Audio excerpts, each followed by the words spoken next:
The year is 2015. The altitude is 5,000 feet. The man clinging to the outside of this military transport plane is 53 years old.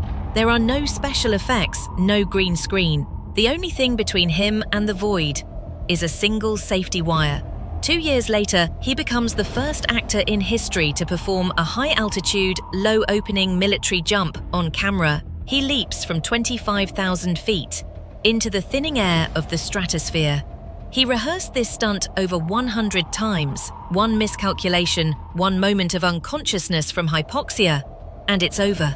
And then, at 61 years old, he rides a motorcycle off a Norwegian cliff, plummeting for 6 seconds before deploying a parachute.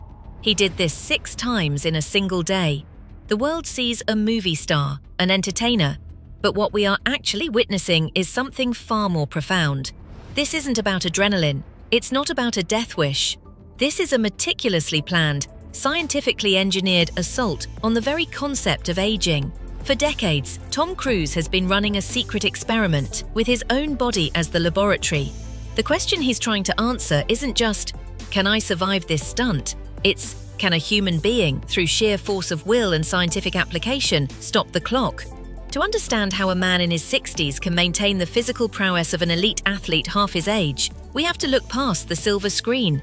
We have to look at the cellular level, because the battle against time isn't one on a movie set. It's one in the mitochondria, in the muscle fibers, and in the mind. We've dissected his methods, consulted with experts in kinesiology, nutrition, and longevity, and what we've found is a 3-pronged protocol. A system so integrated, it redefines the boundaries of human potential. Pillar 1. The body as a Swiss Army knife. Pillar 2. The anti-inflammatory blueprint. Pillar 3. The art of strategic recovery. This isn't just about fitness. This is a masterclass in human engineering. Let's begin with the foundation. His physical conditioning. Most elite athletes specialize. A marathon runner runs. A powerlifter lifts. They train their bodies for a narrow, predictable set of tasks. Tom Cruise does the opposite. He has built his body not into a specialized tool, but into a Swiss Army knife. He's a world-class fencer, a skill that demands explosive, fast-twitch muscle fibers and lightning-fast reflexes. He's an expert rock climber, which requires slow-twitch endurance, grip strength, and intense core stability. He's a licensed pilot of both planes and helicopters, a discipline that trains spatial awareness and cognitive function under extreme pressure. This isn't random, it's a deliberate strategy to train not just his muscles, but his nervous system. The scientific term for this is proprioception, the body's sixth sense. It's the silent, unconscious awareness of where your body is in space. When you walk without looking at your feet, that's proprioception. By constantly learning new, complex physical skills, Cruise is forging millions of new neural pathways. He's creating a hyper-responsive feedback loop between his brain and his body. When he's hanging from a cliff or navigating a high-speed chase, his brain isn't guessing. It knows precisely what his body is capable of, down to the millimeter. This constant variety also serves another purpose: injury prevention. By spreading the load across different muscle groups, tendons, and ligaments, he avoids the repetitive strain injuries that plague most athletes. He's not just building strength, he's building resilience. He's future-proofing his own anatomy. But this incredible physical machine would be useless without the right fuel, and that brings us to the most disciplined and perhaps most critical part of his protocol: what he puts into his body. The greatest enemy of a stuntman isn't a villain on screen, it's an invisible force that works from the inside out, a silent saboteur that degrades the body, slows healing, and accelerates the process of aging. That enemy is inflammation. For Tom Cruise, fighting inflammation isn't just a health choice, it's a critical component of his professional survival. Every stunt, every impact, every day of intense physical exertion creates microscopic tears in his muscle fibers. This is normal. It's how we get stronger. But with this damage comes an inflammatory response. As we age, our body's ability to manage this inflammation diminishes.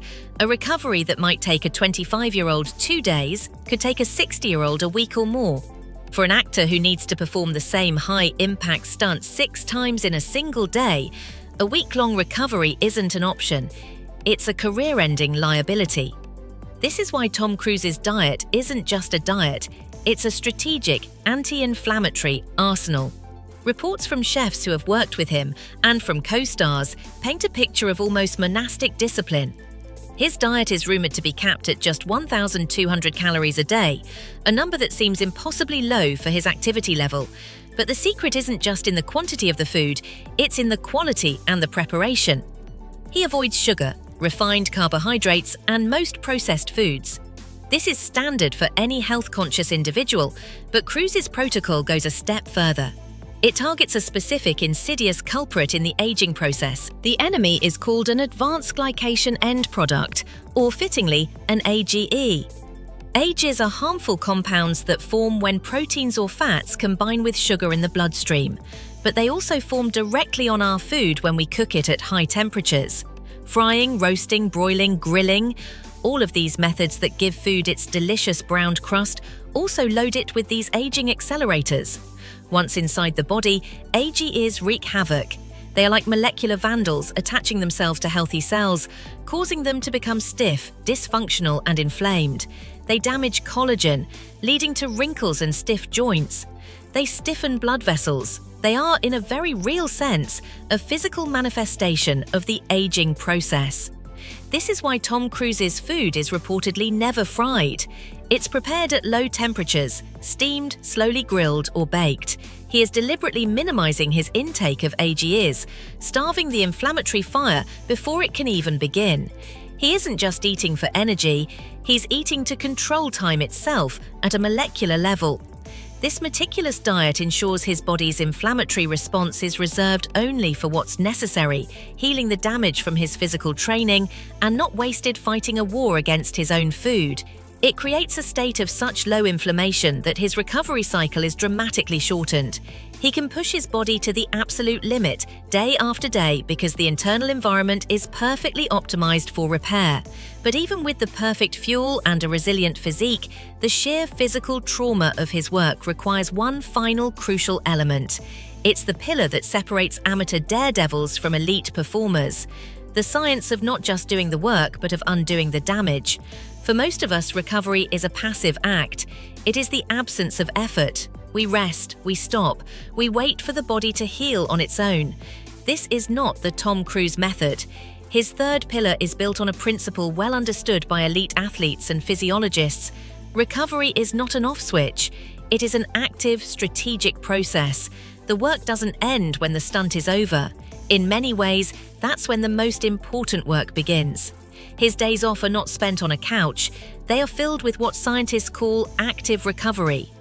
Activities like hiking, swimming, or light jogging. The goal isn't to build more strength, but to accelerate the healing process. Here's the science. After intense exercise, your muscles are flooded with metabolic byproducts, like lactic acid. These substances contribute to soreness and fatigue. Passive rest allows them to linger. Active recovery, however, keeps the blood circulating at an optimal rate. This increased blood flow acts like a biological cleanup crew. It efficiently flushes out the waste products while simultaneously delivering a fresh supply of oxygen and nutrients, the essential building blocks for muscle repair. It's the difference between waiting for a delivery and paying for express shipping. He is actively shortening the downtime between each high-stakes performance, and it goes beyond simple hiking. His recovery protocol is a fusion of nature and technology. While he hasn't publicly detailed his entire toolkit, the physical demands of his work strongly imply a regimen that includes the frontiers of sports science. We can speculate this includes things like cryotherapy, exposing the body to extreme cold to drastically reduce inflammation. Physical therapists who don't just treat injuries, but preemptively identify and correct subtle imbalances in his movement patterns before they can become a problem. It is a system of constant maintenance, a relentless pursuit of optimization. And this is where the three pillars converge. His functional fitness builds a body that is resilient and adaptable. His anti-inflammatory diet creates an internal environment primed for rapid healing. And his active recovery protocol ensures that repair happens at maximum efficiency. No single pillar could work on its own. It is a closed-loop system, a self-sustaining cycle of stress, repair, and adaptation. It is this synthesis, This complete integration of mind, body and science that allows him to perform at a level that should be impossible. So, when we watch Tom Cruise leap from a plane or scale a skyscraper, we are not just watching a stunt. We are watching the culmination of a lifetime of discipline.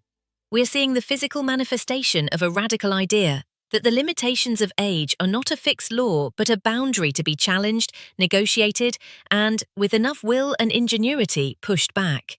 He is not just an actor. He is an architect of human potential. His greatest stunt is not hanging from a plane. It is the decades-long audacious act of defying time itself. And his work leaves us with a question that resonates far beyond the movie theatre. What are we truly capable of?